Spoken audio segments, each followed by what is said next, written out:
Penghitungan masa berlaku tes PCR itu dari kapan sih? Dari ketika mengambil sampel atau ketika hasil tes keluar?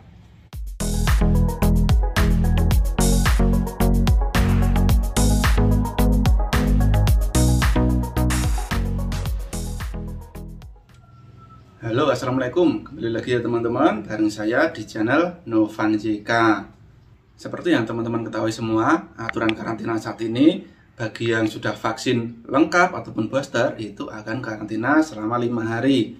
Kemudian bagi yang baru vaksin 1 kali ataupun yang belum vaksin sama sekali, karantinanya itu 7 hari. Nah, kemudian banyak juga teman-teman yang masih bingung ataupun bertanya-tanya, untuk vaksin dosis 2 itu bagaimana? Itu termasuk vaksin lengkap atau bukan? Jadi bagi teman-teman yang sudah vaksin 2 kali, nah itu sudah termasuk vaksin lengkap ya. Jadi teman-teman jangan bingung lagi, untuk yang vaksin lengkap itu vaksin yang 2 kali dan juga yang sudah booster vaksin. Dan juga yang masih bikin bingung teman-teman semua yaitu tentang tes PCR. Yang mana untuk saat ini tes PCR itu berlakunya itu 2 kali 24 jam. Nah, di sini teman-teman pastinya bingung, penghitungan masa berlaku tes PCR itu dari kapan sih? Dari ketika mengambil sampel atau ketika hasil tes keluar. Dan setelah aku tanyakan kepada petugas Satgas Covid, itu untuk masa berlaku itu diambil dari ketika mengambilan sampel.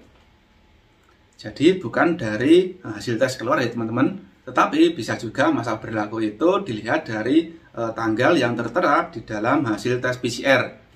Dan pastinya banyak juga yang bertanya, kapan sih waktu yang pas untuk pengambilan sampel biar nanti ketika mau berangkat itu tidak hangus masa berlakunya, karena masih ada untuk hasil tes PCR itu keluar dalam waktu 1 kali 24 jam. Sekarang tes, nah besoknya baru keluar. Jadi untuk amannya, sebagai contoh, kita terbang tanggal 10 jam 10 pagi. Kita bisa tes PCR pada tanggal 8. Tetapi jamnya, nah ini jamnya ya, itu jamnya kalau bisa lebih dari jam 12 siang. Sehingga untuk masa berlakunya itu masih ada waktu beberapa jam sebelum keberangkatan kita. Jadi kalau bisa sebelum tes itu pastikan mencari informasi tentang di mana sih tempat tes PCR yang hasil keluarnya itu bisa lebih cepat daripada yang sebelumnya. Kalau ada yang lebih cepat waktunya, nah mendingan pilih yang itu biar kita nanti tidak kemerungsung ataupun bingung.